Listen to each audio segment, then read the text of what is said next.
afternoon, and welcome to AIADA's AutoTalk. I'm your host, Rachel Soleimani.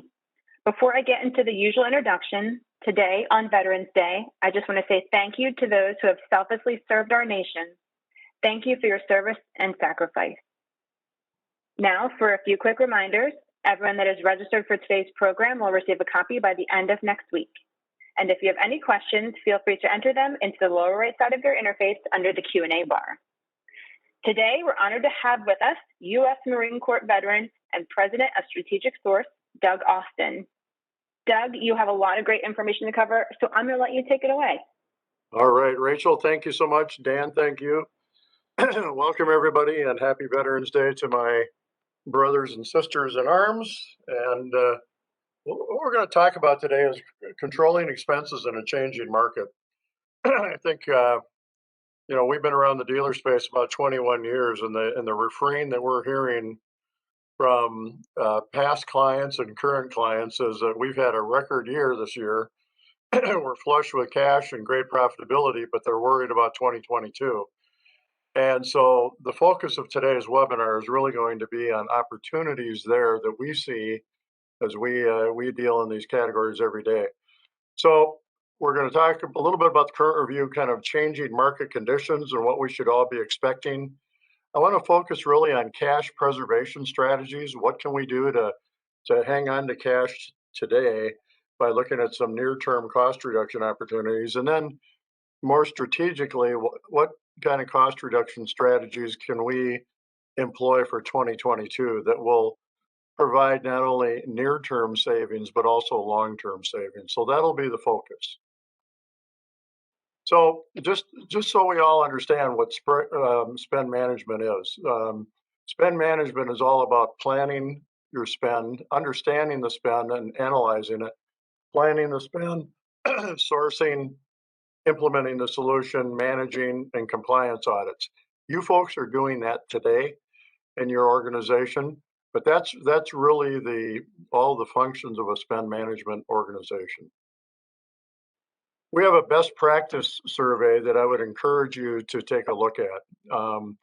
This is a document that looks at not only your spend planning, the objectives that you've set, the purchasing policies that you may or may not have, the way that you pay suppliers, supplier audit function, and even your sourcing and negotiation. If you're interested in this at all, just shoot us a text message at 612-386-3898. We'll shoot that off to you. It's an Excel document or PDF, and you can kind of do your own best practice assessment within your group. So let's talk about the current environment right now. What we know to be true, and these are just some dealership facts. We know that dealerships will spend a minimum of 4% of sales on supplies and services. So if you're a $100 million company, and we know that number can go as high as 9% for smaller dealerships.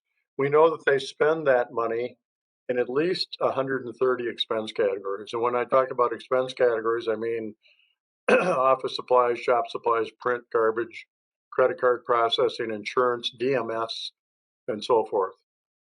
Aberdeen Group, which is backed up by ourselves, says that if you centralize purchasing and take a more systematic approach, you'll take about 25% out of that expense.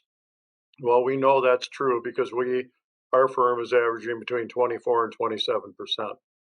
And finally, we know that 95% of dealers are decentralized. They don't have formal purchasing departments. So if you don't have a formal purchasing group, this becomes an opportunity for you. So again, take a look at your annual sales, just multiply it by 4%, multiply that number by 25%, and that would be your opportunity. That's your cost reduction opportunity. Some of the current issues that we're all facing, all businesses, including dealerships and even my own, but inflation is at 5.4% when I wrote this.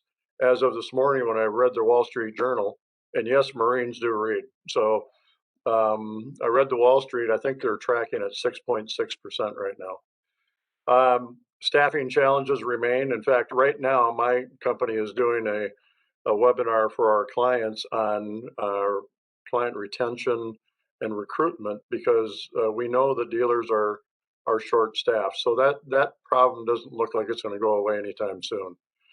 We know that higher interest rates are coming. We know the fuel prices are up 44% and climbing with no end in sight. Some areas are paying $5 a gallon right now. Here in Minnesota, we're up to $3.40.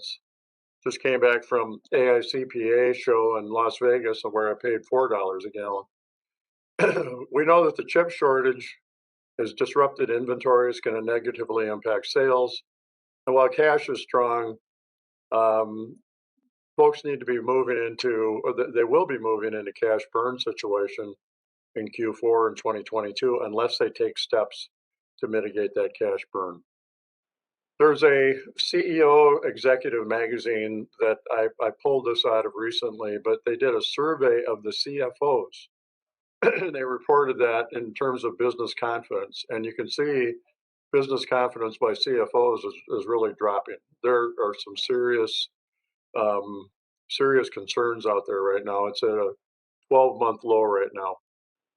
Some of the takeaways from that report, the CFOs, their confidence is plunged about 11%.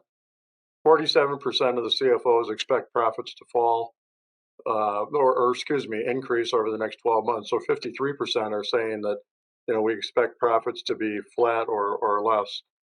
Not many CFOs are expecting revenue to increase over the next year, maybe 66%. So 34% are saying that business is going to be flat.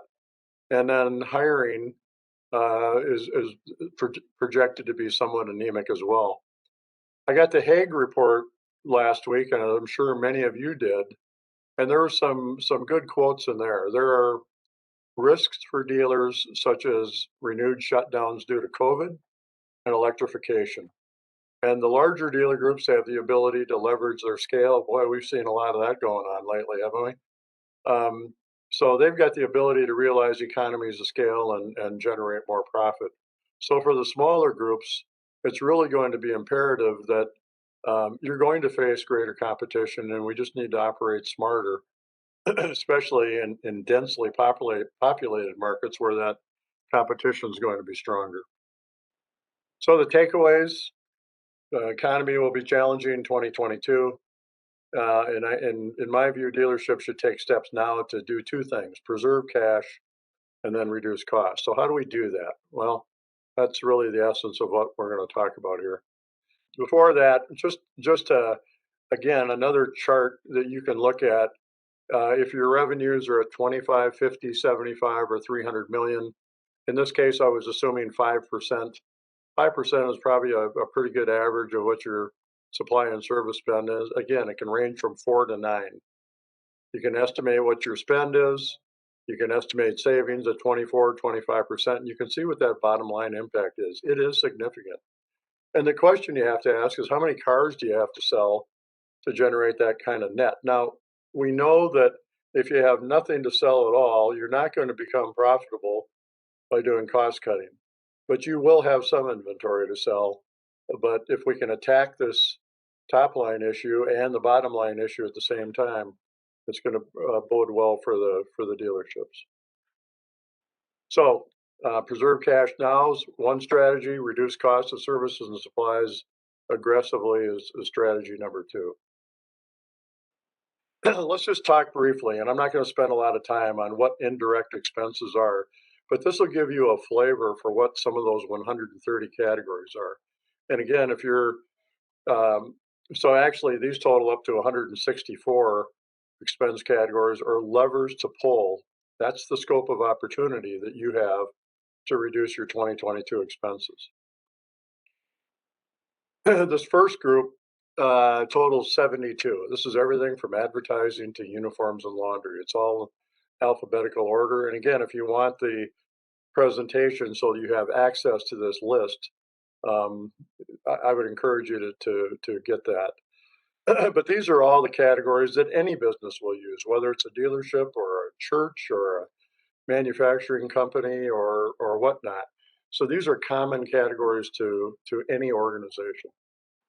Then if you own your building, well, then you're probably going to have another 15 facility categories or opportunities where you can take cost out.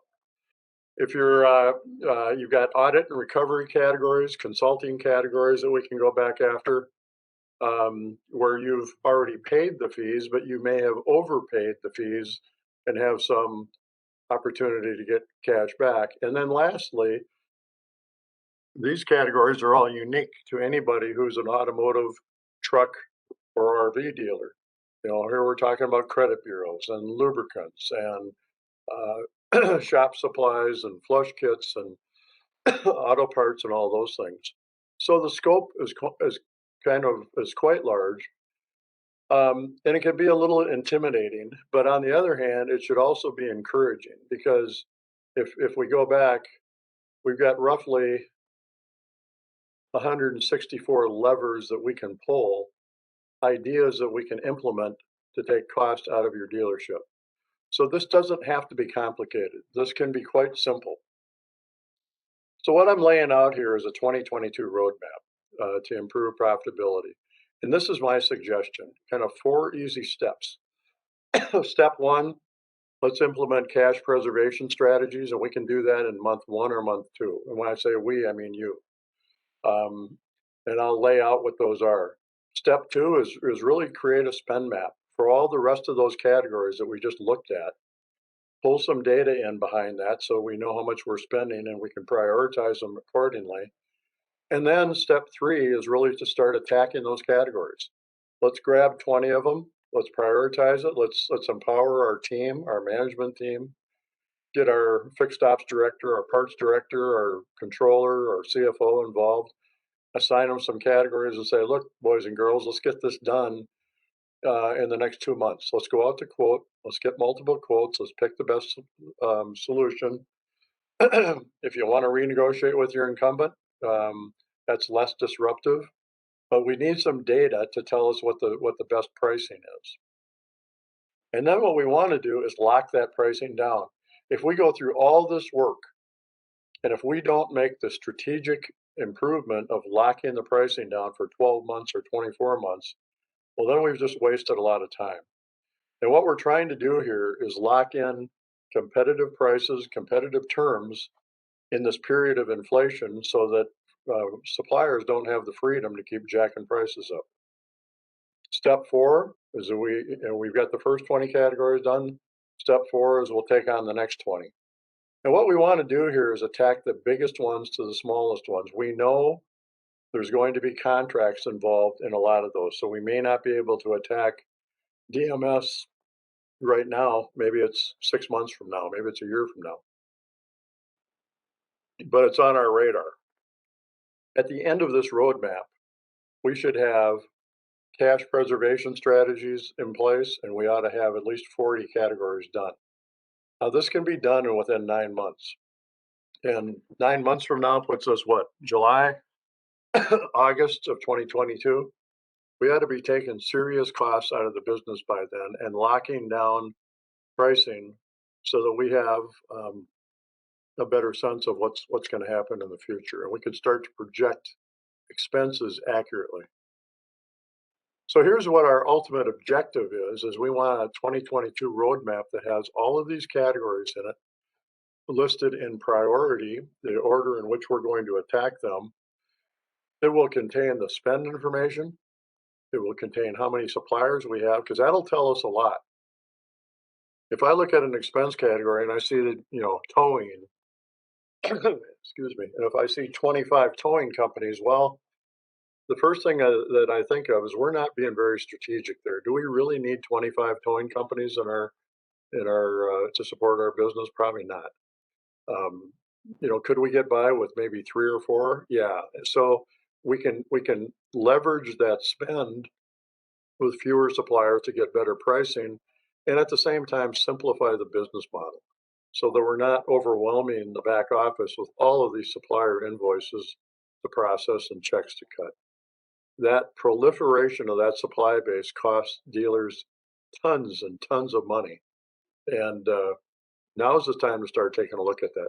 So this is the objective. We want to get to a prioritized roadmap for 2022 that says we're going to attack these and when we're going to do it.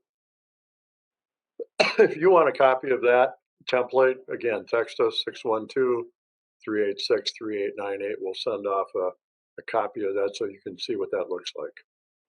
Let's talk about cash preservation. What do we do to hang on to cash today? Well, I'm going to give you 16 different ideas that you can do on your own today. Take this with you, and if you need some help, we're available to answer questions. Number one, plan for 2022. Let's do that now. Build that spend map.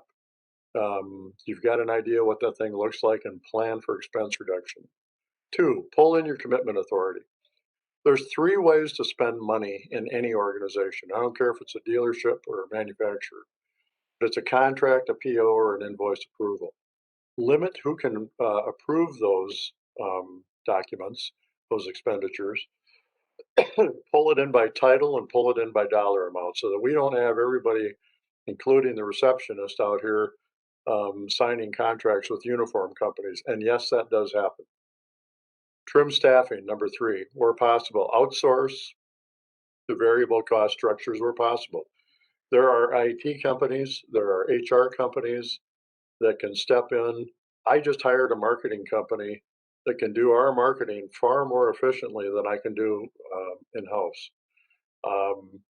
That may or may not be true on the dealership side, but outsourcing is a good strategy, especially when it's hard to recruit and retain staff. Four, suspend all discretionary non-value-added services. What do I mean?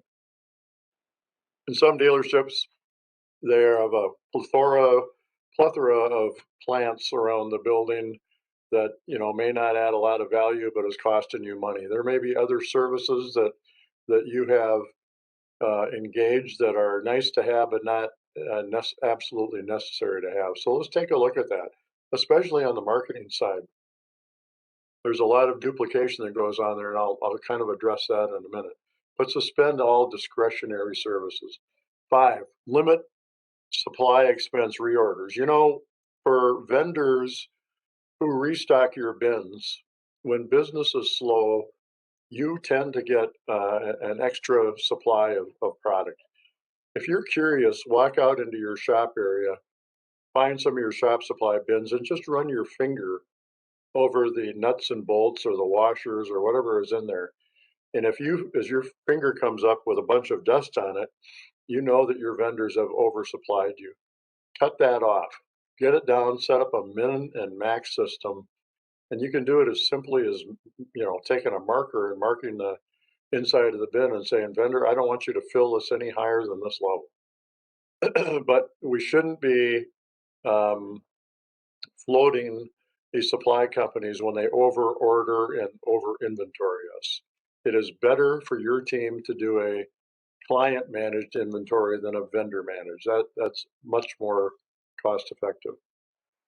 Number six, pay with a credit card.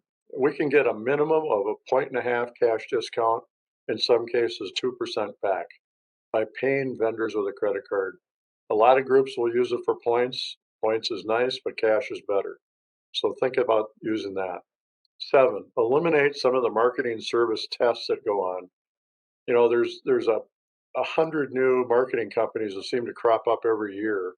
That's got a different way to attack the marketing problem. Well, there's not that much inventory, so I'm not sure that we need to spend a lot of money on marketing tests right now. Maybe you suspend those and resume them when inventory snaps back. Eight, reduce advertising and marketing expenses to a bare minimum. You've probably already done that.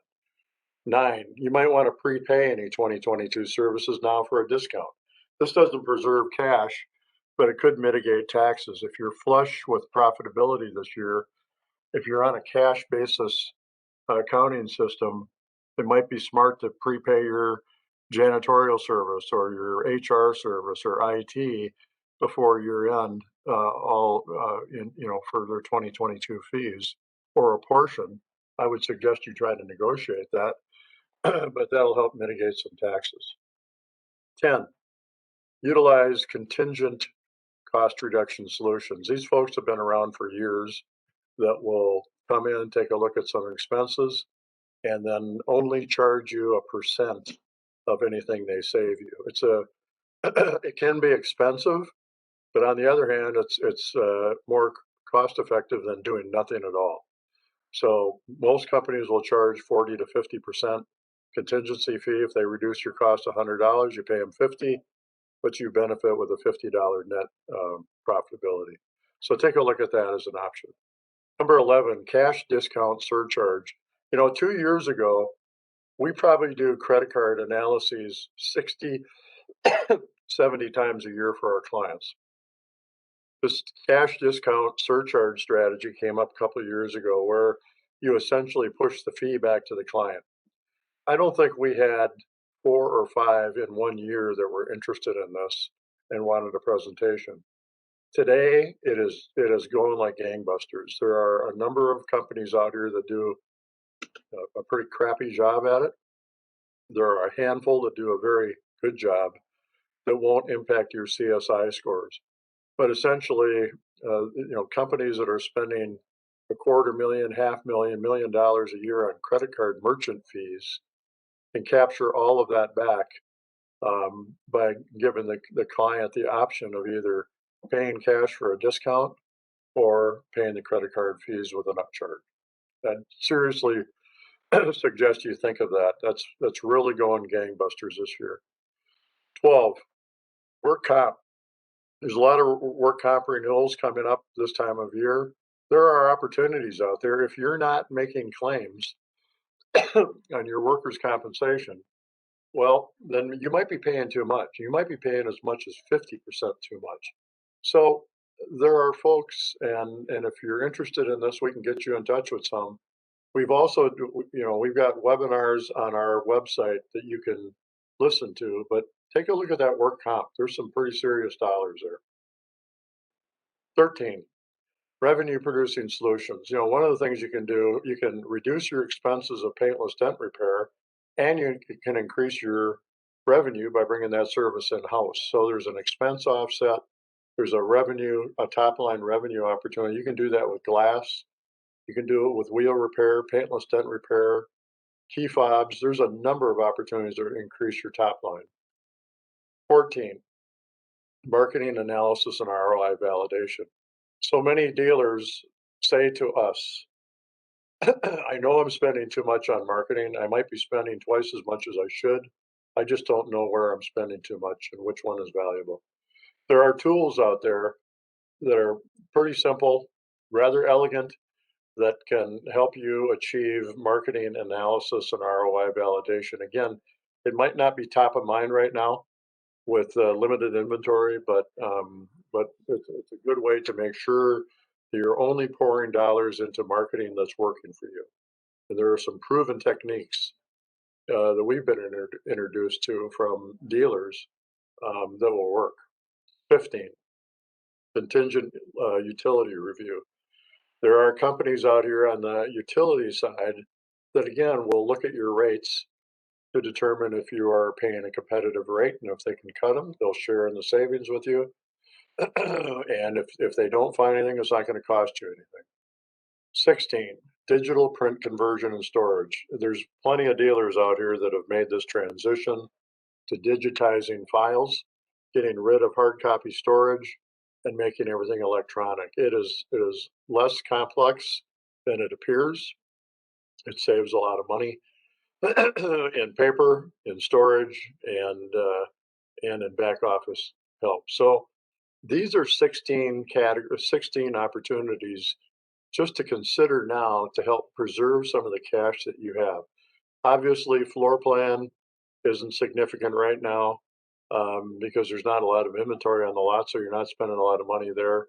Headcount is another big one. I don't know what you're doing on the headcount side, but certainly that's a big expense that might bear some digging into. We'll talk a little bit about DMS. That's another big one in just a second. There are some good alternatives out there today that can bring low-cost DMS solutions to the table. So again, 16 opportunities to look at preserving cash now. So some roadmap ideas. I'm just going to throw a lot of these out pretty quickly. On the labor and salary side, develop an org chart. Make sure that we've got, we eliminate any overlap, combine responsibilities where you can with personnel, redeploy strong existing talent into key positions, and eliminate positions that aren't supporting the core mission. That's pretty fundamental, but this is a good time to take a look at that. 2, declare a headcount freeze on non-essential hires. 3, look at outsourcing of non-core functions, HR, IT, legal, purchasing, supplier management. 4, revisit bonus pay and incentive plans. 5, centralize services and digitize where you can. We get into the facilities. You know, I can't tell you how many times we found facilities managed poorly, even to the extent where buildings were sold and utilities were not shut off on the buildings that were sold, and the seller continues to pay the phone bill or the taxes. I mean, um, take a look at your buildings and make sure our non-essential utilities are shut off. Centralize staff and office functions where you can. Reduce that footprint. If you're trying to achieve economies of scale, there's no better way to do that than by centralizing. You might want to, number 2, lease excess space to suppliers, maybe to a rent-a-car company, maybe to a parts supplier. 3, ensure that real estate expenses, again, are shut off on unoccupied buildings. 4, cost segregation study. We just met with a couple of companies at AICPA, and we've had a number of clients that have asked for this over the years that are pretty good in this area. But what they can do is help you accelerate depreciation on certain buildings and certain expenses. And then 5, generate revenue. There's especially in the South, there are some parking lot enclosures, some canopies that have solar panels on top, so they not only protect the cars in bad weather, but they're also generating electricity to power the dealerships. There's a lot of pretty cool solutions out there where you can generate revenue with some of these green solutions. It's not going to take care of all of your electricity needs, but it might help offset some of what your current need is. Marketing. Review that marketing spend. I can't tell you how many times we see overlap in marketing where you essentially have two companies that are providing a same level of service that you aren't using 100%. So let's go through that spend. Let's eliminate any redundancies or overlap and just get rid of it. Number 2, let's standardize competitive pricing. There are a lot of companies that may have multiple locations with AutoTrader or Cars.com where they're all on different pricing mechanisms. Well, let's get that stuff together. Let's take a look at it. Let's negotiate maybe a longer agreement with the vendor that you like, but let's try to standardize it and lock those prices in now. But let's eliminate all this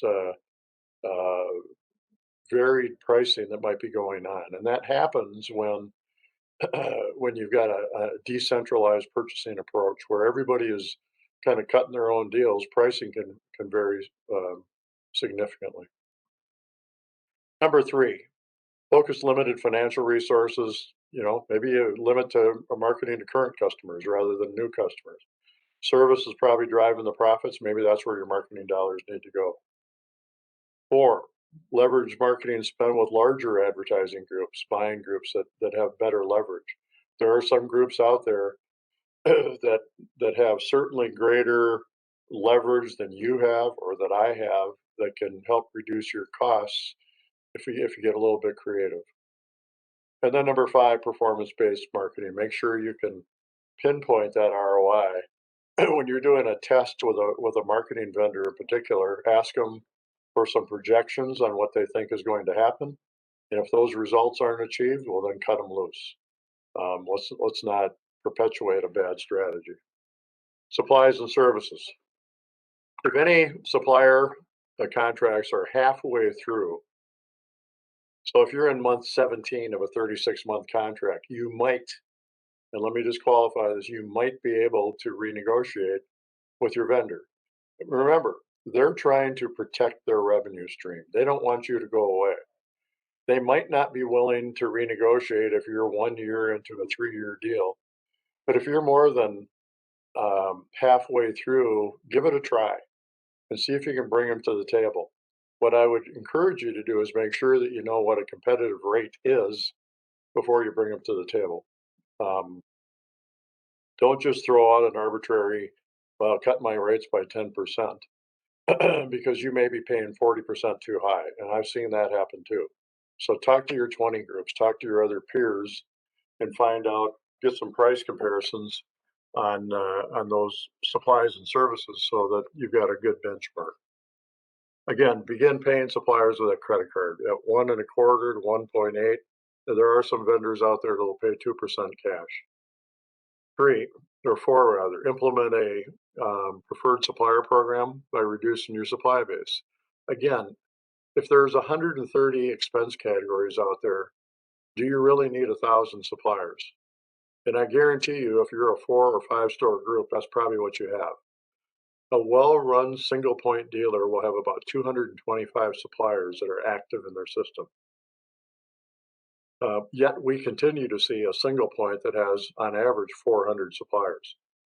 So what that tells us is that there's not a good vetting process in place, and we're just supporting too many suppliers, and we're losing leverage in the process.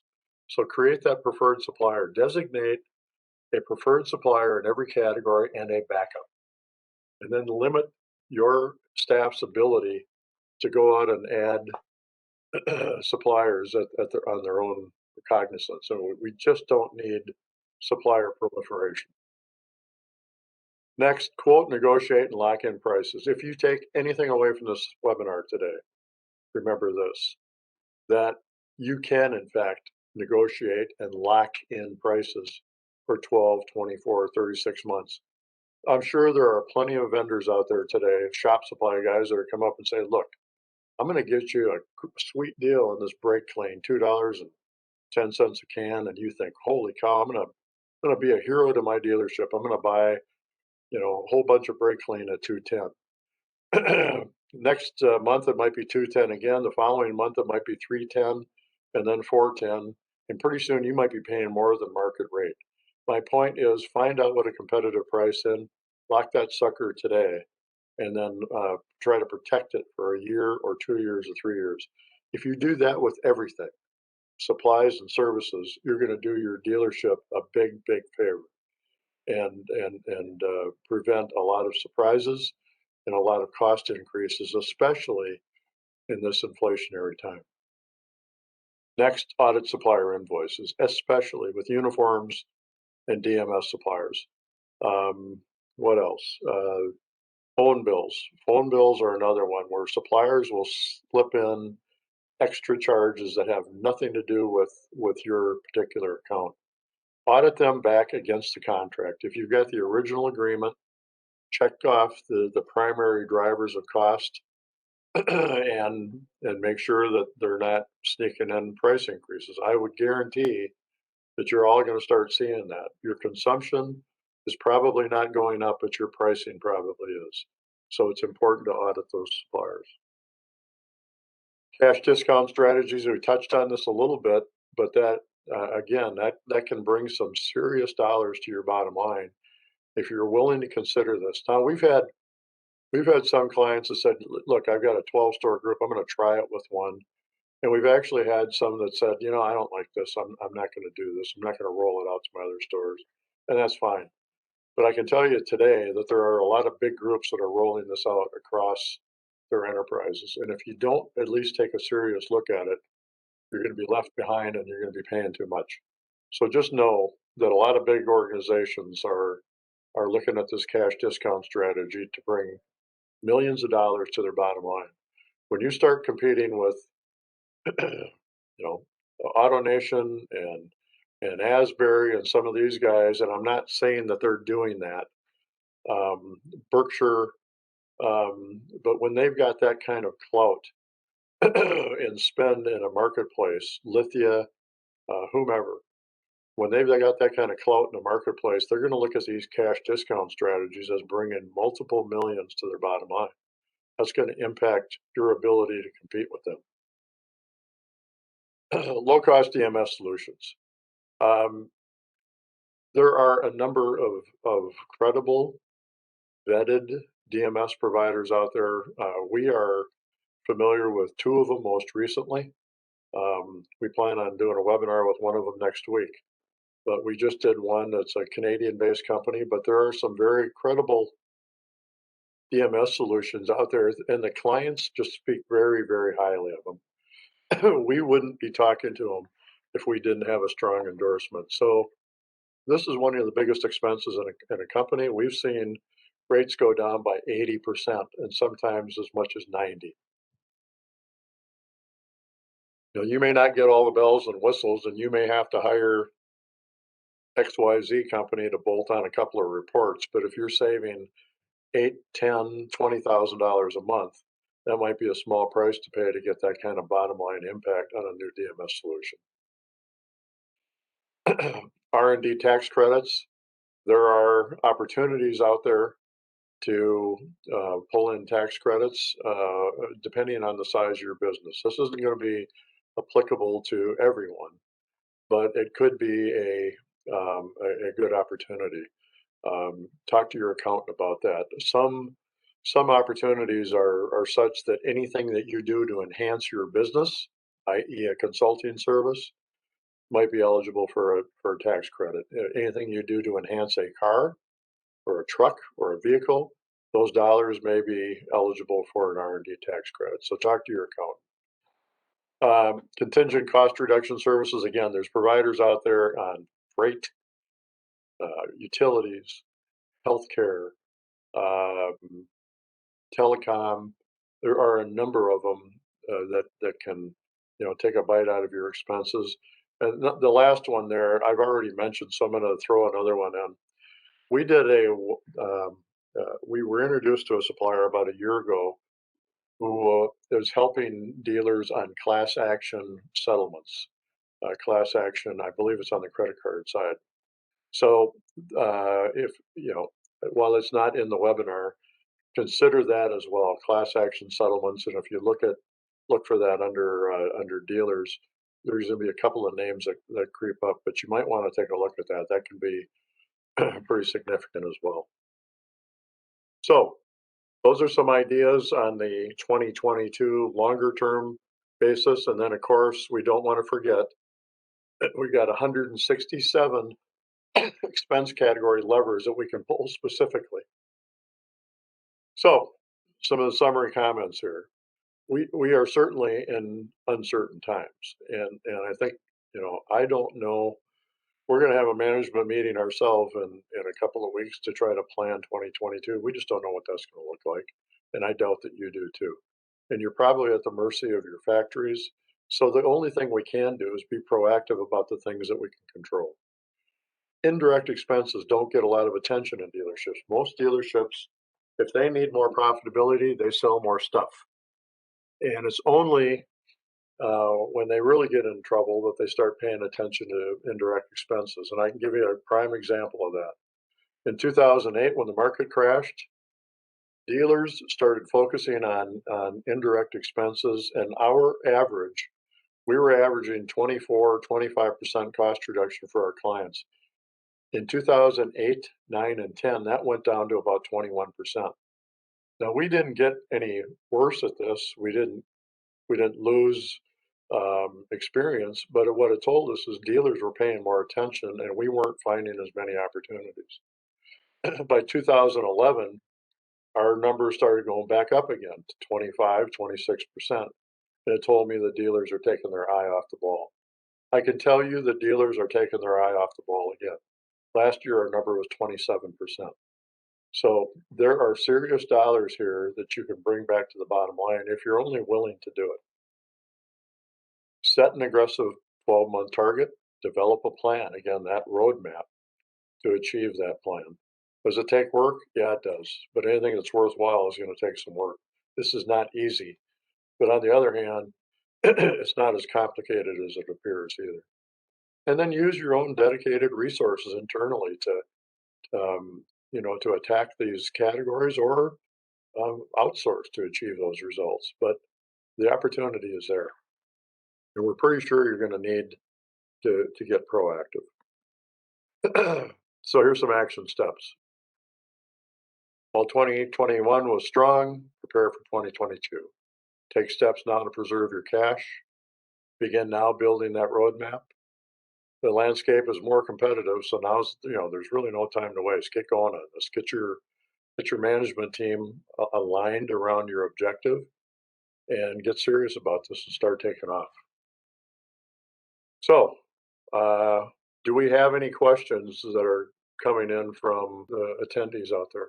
Hey, Doug, just in the interest of time, if anyone has any questions, they can email them to me, and I will pass them along to Doug. Okay. Doug, thank you again for taking the time, and thank you for your service today. I know it's an important day for you, and you've been very busy today and yesterday, so we just really appreciate you coming by. Again, you will all be receiving a copy of this webinar by the end of next week. If you'd like the slide deck in the meantime, just send me an email. To those on the line, join us back here on Thursday, December 2nd at 2 p.m. Eastern as Enterprise discusses how to maximize your transportation options. For more information about AIADA, visit aiada.org. Thanks for joining us and have a great day, everyone. Thank you.